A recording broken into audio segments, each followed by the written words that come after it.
కర్ణుడు తనకి రాజ్యం పొందుదామని యుద్ధం చేస్తానని ఎప్పుడన్నా అన్నాడా? తనకి రాజ్యం కావాలంటే, తను పట్టాభిషేకం చేసుకోవాలంటే కర్ణుడు యుద్ధం చేయక్కల్లా, పాండవుల వైపుకి వెళ్ళిపోతే చాలు. కర్ణుడికి కావలసింది ఏమిటి? దుర్యోధనుడు రాజు అవడం. దుర్యోధనుడు రాజు అయ్యే అవకాశం ఉంటే కృష్ణుడు అటు పక్కన ఉంటాడా? ఉండడుగా. ధర్మం అటుందిగా, అది కర్ణుడికే తెలుసుగా, చెప్పేశాడుగా కృష్ణ భగవానుడితోటి. ఖచ్చితంగా ధర్మరాజు గారు గెలుస్తాడు, పట్టాభిషిక్తుడు అవుతాడని చెప్పాడుగా. దుర్యోధనాదులు మడిసిపోతారని ఆయనే చెప్పాడుగా. దుర్యోధనుడి కన్నా ముందు కర్ణుడు పడిపోయాడు అనుకోండి, ఆయన జీవితంలో ఒక గొప్ప తృప్తితో అక్కడికి పూర్తయిపోతుంది భారతం. దుర్యోధనుడు చచ్చిపోయాక కర్ణుడు బతికుండిపోయాడు అనుకోండి, ఆ బతుకు కాదు, క్షణ చావు. ఎందుకని? అనేక సమస్యలు వచ్చేస్తాయి. తర్వాత ధర్మరాజు గారికి తెలిసిందనుకోండి, కర్ణుడు పట్టాభిషేకం పొందాడు, కర్ణుడు ఉండగా ధర్మరాజు చేసుకోడు, కాబట్టి కర్ణుడు మరణించాలి. దుర్యోధనుడు మరణించి కర్ణుడు ఉన్నాడు అనుకోండి, కర్ణుడు బతకలేడు, నిరంతరం చచ్చిపోతూనే ఉంటాడు మానసికంగా, కానీ చావడం. ఎందుకంటే కవచకుండలాలు ఉన్నాయి, తన చావు కోసం తానే తీసేసేయాలి, కోసేసి. అంతకన్నా నిజానికి అపహరించాడు ఇంద్రుడు. దేన్ని అపహరించాడు? కవచకుండలాల్ని కాదు, కర్ణుడికి రాబోయేటటువంటి విపత్కర పరిస్థితిని అపహరించాడు. అంత బాధ నువ్వు పడకూడదు కర్ణ. స్నేహితుడి కోసం ప్రాణాలు వదిలేయడానికి సిద్ధపడ్డవాడు. ఆ స్నేహితుడి కన్నా ప్రాణాలు ముందు వదిలేయడానికి కావలసిన అవకాశం నీకు కల్పించేస్తాను. మరి సూర్యుడు ఎందుకు రావాలి? కర్ణుడి యొక్క గొప్పతనం ఏమిటో లోకానికి తిరిగి చెప్పడానికి. కాబట్టి ఇప్పుడు ఆలోచించండి, నిజానికి ఇంద్రుడు అపహరించినవి కవచకుండలాలు కావు. ఇంద్రుడు అపహరించింది కర్ణుడు కూడా ఊహించని రీతిలో అలా సౌఖ్యంగా ఇన్ని బాధలు పడకుండా మరణించడానికి అవకాశం ఇచ్చి, అయితే శక్తినిచ్చాడు. మరి ఈ శక్తి ఒక్కమారు పనిచేస్తుందని వరం ఇచ్చాడు కదా, అది అర్జునుడి మీద వెయ్యగలిగాడా కర్ణుడు? అది ఇంద్రుడు ఎప్పుడో చెప్పాడు. శ్రీమన్నారాయణుడు ఆదుకుని ఉండగా నువ్వు వెయ్యలేవు, నీకు సాధ్యం కాదు. మరి ఎవరి మీద వేశాడు? ఉపయోగించాలి కదా. అసలు ఉపయోగించలేదనుకోండి, మళ్ళీ భారతంలో ఒక పెద్ద ప్రశ్న అవుతుంది. అసలు కర్ణుడి శక్తి ప్రయోగించాల? అసలు కర్ణుడి శక్తిని ప్రయోగించుంటుంటే భారతం ఎలా ఉండేది? అందుకే యుద్ధంలో ఒక విపత్కర పరిస్థితి ఏర్పడింది. ద్రోణాచార్యుల వారు సర్వసైన్యాధిపత్యంలో ఉండగా ఒక రాత్రి యుద్ధం జరిగింది. ఆ రాత్రి యుద్ధంలో ఇవన్నీ దేవతల యొక్క వ్యూహమే కాబట్టి ఇంద్రుడు ఎందుకు చేశాడో కృష్ణుడికి తెలియకుండా ఉంటుందా?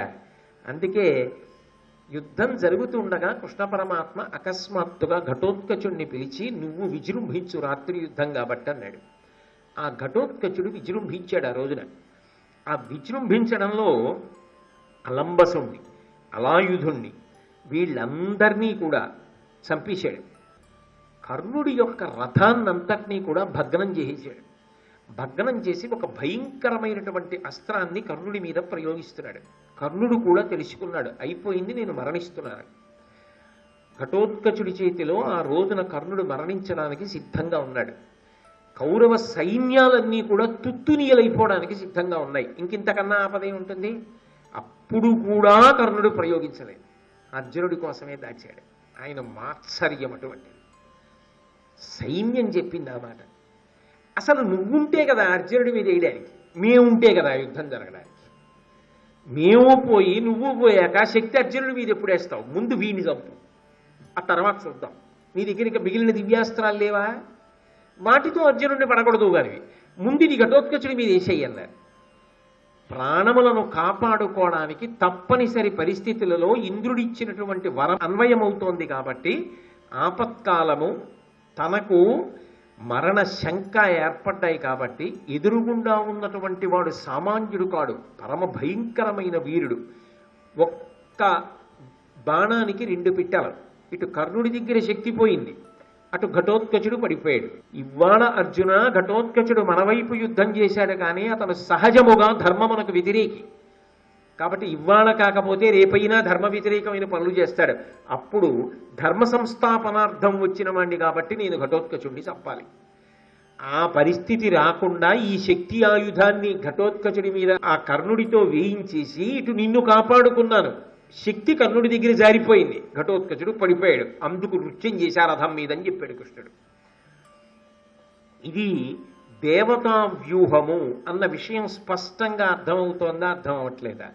అర్థమైనప్పుడు ఒక రకంగా చెప్పాలి అంటే కర్ణుడి దగ్గర కవచకుండలాలు తీసేసుకోవడం వల్ల కర్ణుడికి మురిగిపోయినటువంటి బాధ నిజానికి ఏమీ లేదు. కవచకుండలాలు ఉన్నప్పుడు ఆయన అర్జునుణ్ణి ఓడించాడండి, కవచకుండలాలు లేక చచ్చిపోయాడండి అన్నాడు అనుకోండి. అరేరే ఇంద్రుడు ఎంత పని చేశాడు రా అనాలి. కవచకుండలాలు తీసేసుకుంటే అర్జునుడు కొత్తగా గెలిచాడా, ఉంటే ఓడిపోయాడా? ఉన్నా గెలిచాడుగా. కానీ మీరు కర్ణుడి వైపు నుంచి ఆలోచించండి. భారత యుద్ధంలో కర్ణుడు మిగిలిపోయి మిగిలిన వాళ్ళందరూ చచ్చిపోయారు అనుకోండి, అప్పుడు పెద్ద బరువు అయిపోతాడు అందరికీ బరువే. కుంతి మాత్రం తట్టుకోగలరా? కృష్ణుడు తట్టుకోగలరా? పాండవులు తట్టుకోగలరా? తానెవరో తెలిసిపోతుంది కదా. ఏం చేస్తాడు ఒక్కడు ఉండి? తనని నమ్ముకుని ఇంతకాలం పెంచి పెద్ద చేసి ఇంత స్థానం ఇచ్చాడని వాపోయాడు కదా దుర్యోధనుడు.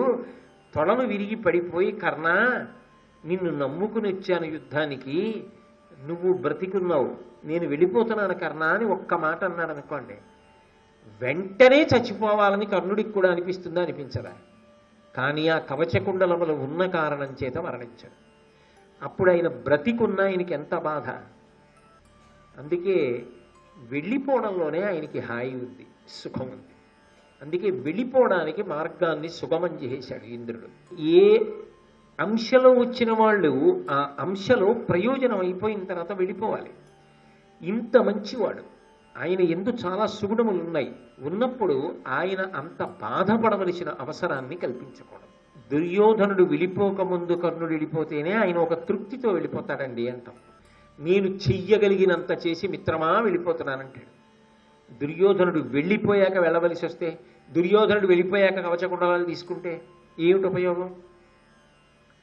ఆయనకి శారీరకమైన మరణం కన్నా ఆయన పొందిన మానసికమైన బడబాగ్ని పెద్దది. అందుకే నిజానికి ఇంద్రుడు ఉపకారం చేశాడు, ఆయన కీర్తిని లోకానికి చాటాడు. కర్ణుడి కథ కర్ణుడి వరకు దుఃఖాంతం కాకుండా సుఖాంతం అయ్యేటట్టుగా చూశాడు. దానివల్ల కర్ణుడు పడిపోవడానికి అవకాశం వచ్చింది, మరణించడానికి అవకాశం వచ్చింది. ఏది ఎలా అన్వయం చేసి చెప్పినప్పటికీ అపహరణం అన్న మాట దేనిని ఉద్దేశించి చెప్పినది అంటే, ఆయనకున్నటువంటి రక్షణ తీసి ఆయన మృత్యువునందు ఒదిగిపోయి సంతోషపడడానికి కావలసినటువంటి అనుగ్రహాన్ని ఇచ్చాడు. నిజానికి కర్ణుడు పొందవలసిన దుఃఖాన్ని తీసేశాడు.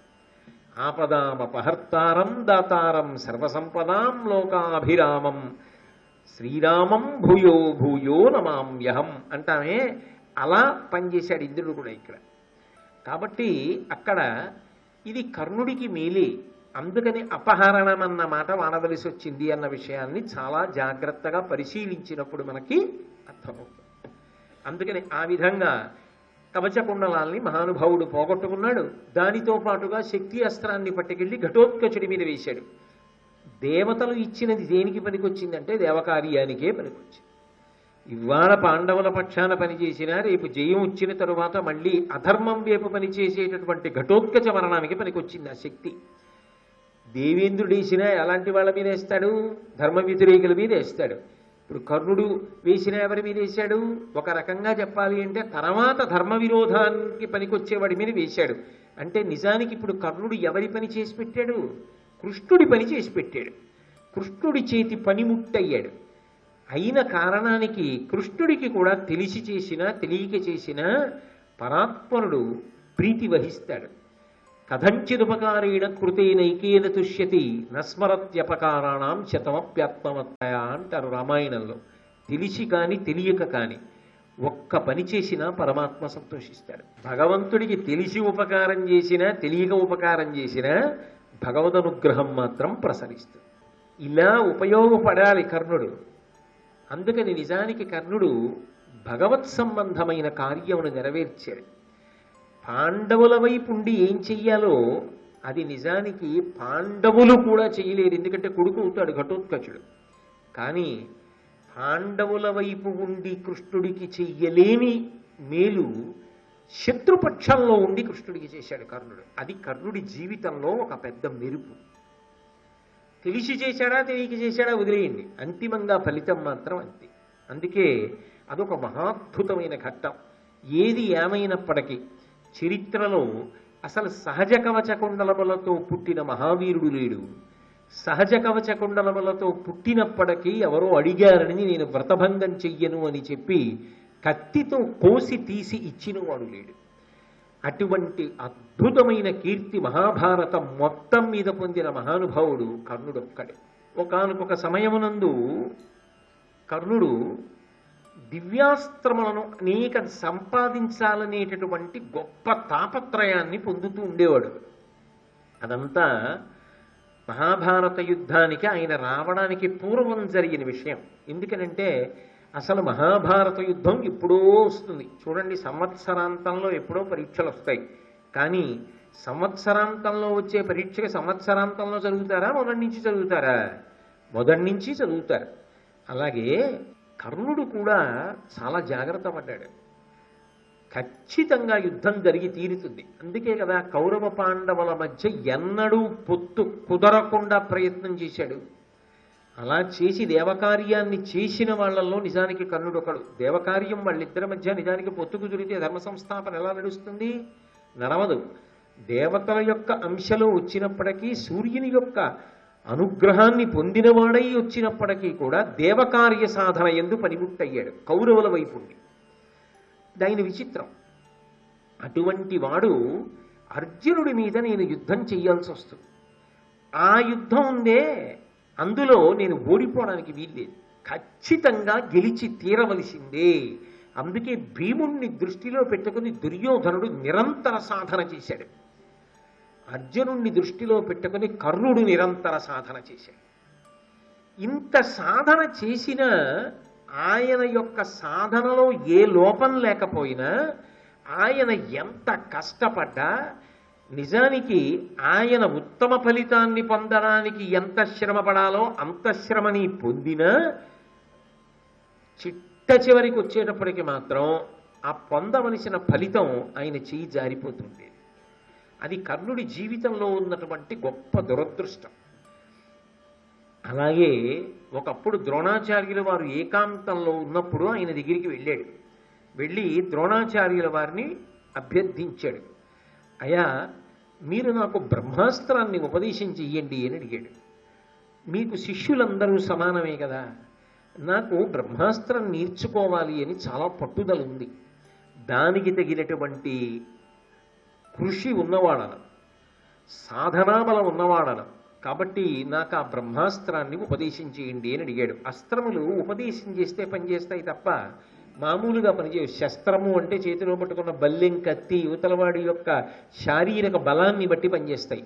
అస్త్రము మంత్రమును అభిమంత్రిస్తే శక్తిని పొందుతుంది. బ్రహ్మాస్త్రము జగత్ప్రళయమును సృష్టించగలిగినటువంటి అస్త్రం. బ్రహ్మాస్త్రం ఎరిగిన వాడు అంటే ఒక గౌరవం యుద్ధంలో.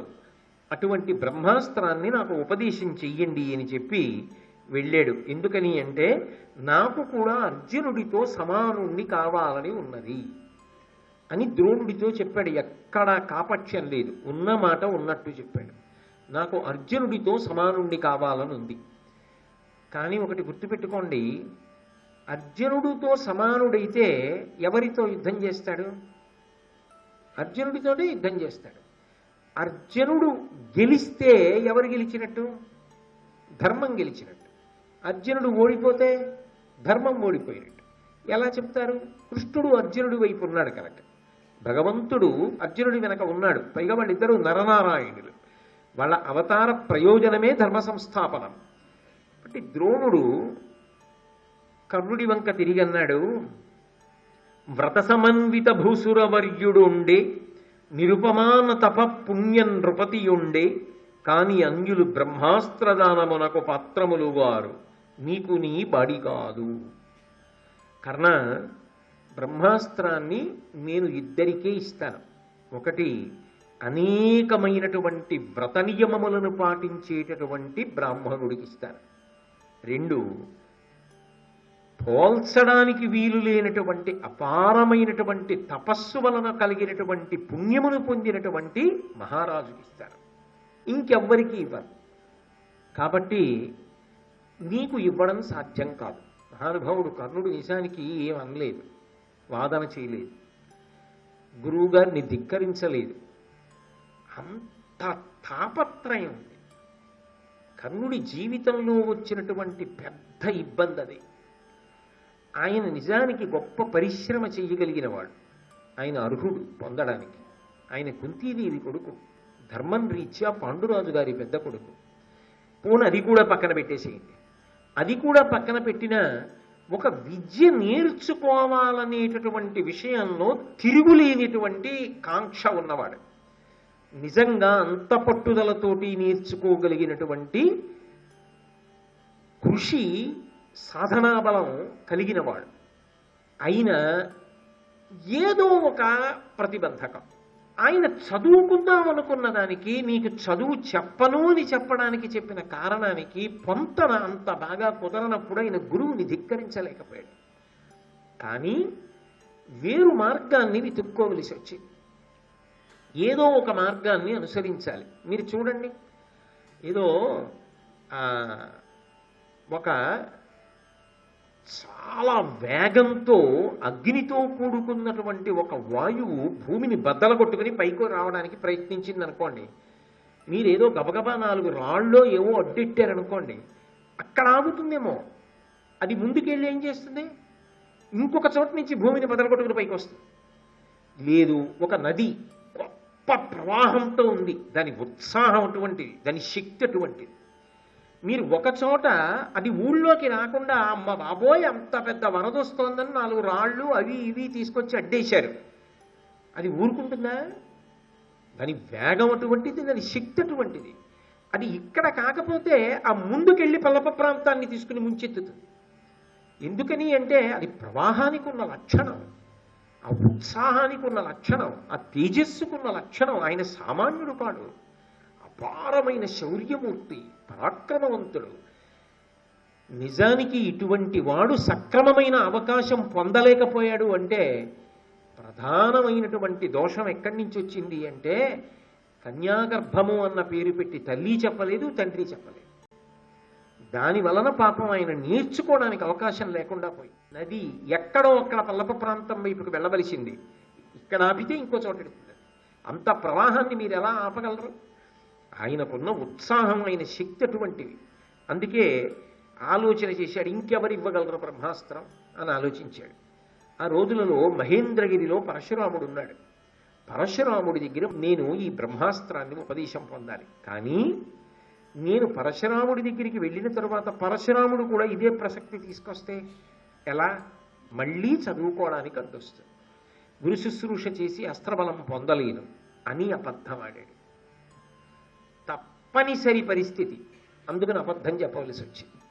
అందుకని మహేంద్రగిరి మీద ఉన్నటువంటి పరశురాముడి దగ్గరికి వెళ్ళి, అయ్యా మీరు నన్ను శిష్యుడిగా స్వీకరించండి, నేను భృగువంశంలో పుట్టినవాడను అని చెప్పాడు. పరశురాముడు సంతోషంగా శిష్యుడిగా స్వీకరించాడు. స్వీకరించి అనేక అస్త్రములను నేర్పుతున్నాడు. అసలే ఉత్సాహం.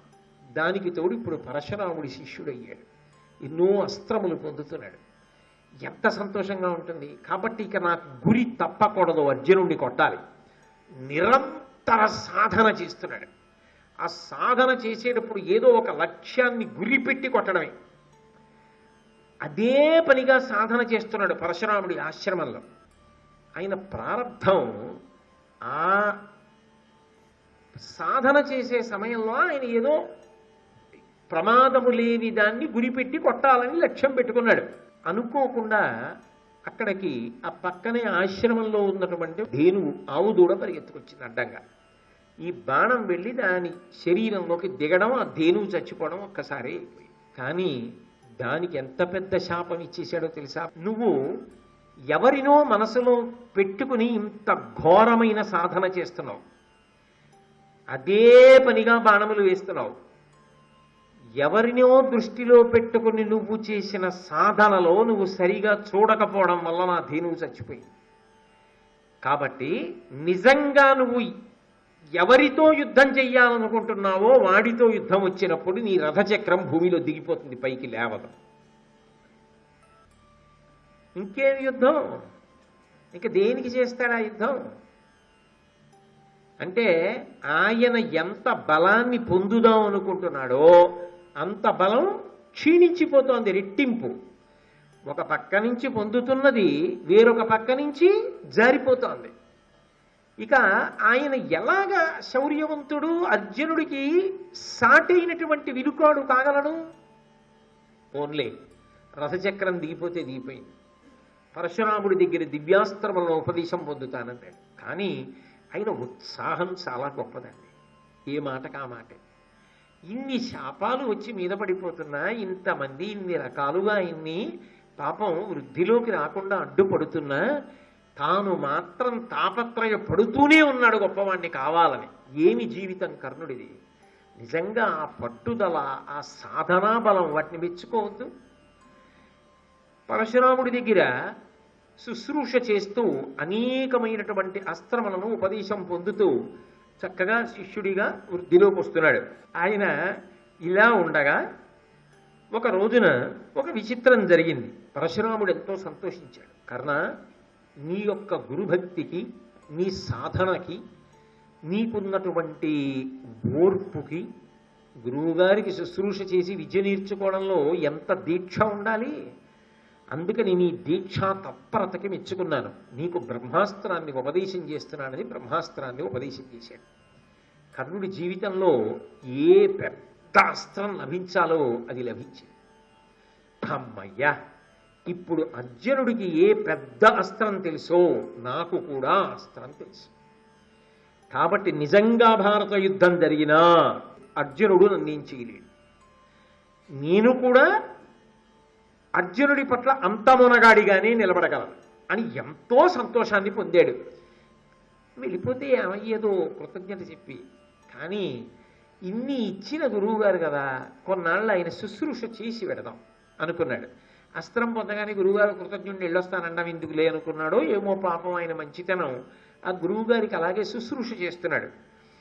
కర్ణును ఉత్సంగమున మస్తకంబు చేర్చి గురుడు నిద్రింప వికృతాతి ఘోర రూపమలకమనియడునొక కీటకము అద్దినేంద్ర తనయు క్రీదొడ తొలిచే సత్వరముగాగా. ఆ పరశురాముడు గురువుగారు కదా, శిష్యవాత్సల్యం, కొడుకుతో సమానంగా చూస్తాడు. అసలు ఆయన కూడా నేను భృగువంశీయుణ్ణి అని చెప్పడానికి ఓ కారణం ఉంది. అబద్ధం చెప్పి గురువుగారి దగ్గర అస్త్ర విద్య పొందాను అన్న కళంకం నాకు ఉండకూడదు, నా మనసులో అది నన్ను తొలిచేయకుండా ఉండాలి అంటే జాగ్రత్త పడ్డాడు. నేను భృగువంశీయుడను అన్నాడు. భృగువంశం వాడే పరశురాముడు. కాబట్టి గురువు ఎవరు? గురువు తల్లి, గురువు తండ్రి, గురువు దైవం, గురువు అన్నీ. అందుకే గురువు గారి దగ్గర శిష్యుడు కొడుకుతో సమానం. అనేక సందర్భాల్లో మీరు కావ్యాలు పురాణాలు చూస్తే నా కోడలనే అంటారు. సంప్రదాయంలో ఉపదేశం పొందినటువంటి శిష్యుడి భార్యని నా కోడలు అనే పిలుస్తాడు గురువు. తన కోడలుగానే చూస్తాడు మనసులో.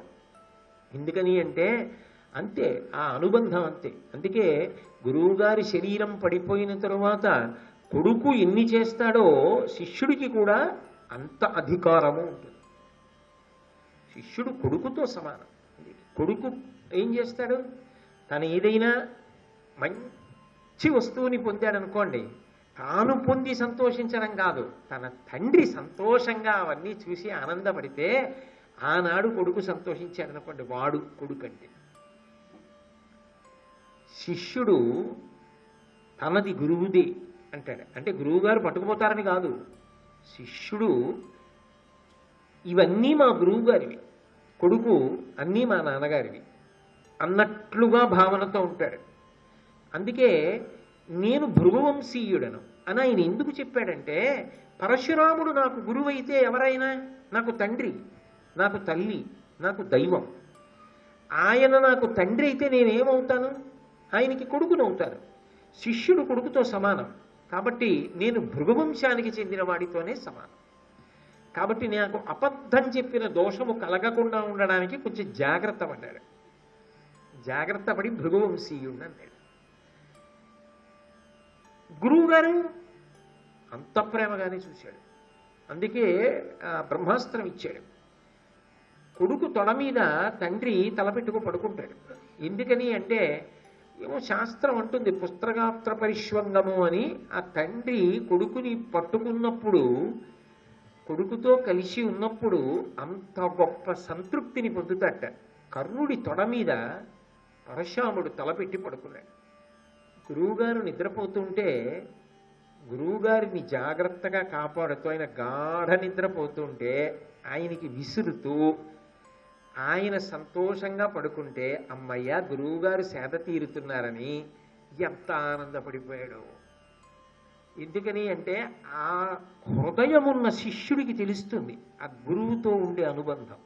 మహానుభావుడు కర్ణుడు ఎంత ఆనందపడిపోయాడో. శ్రీ ఉమామహేశ్వర పరబ్రహ్మార్పణమస్తు. స్వస్తి.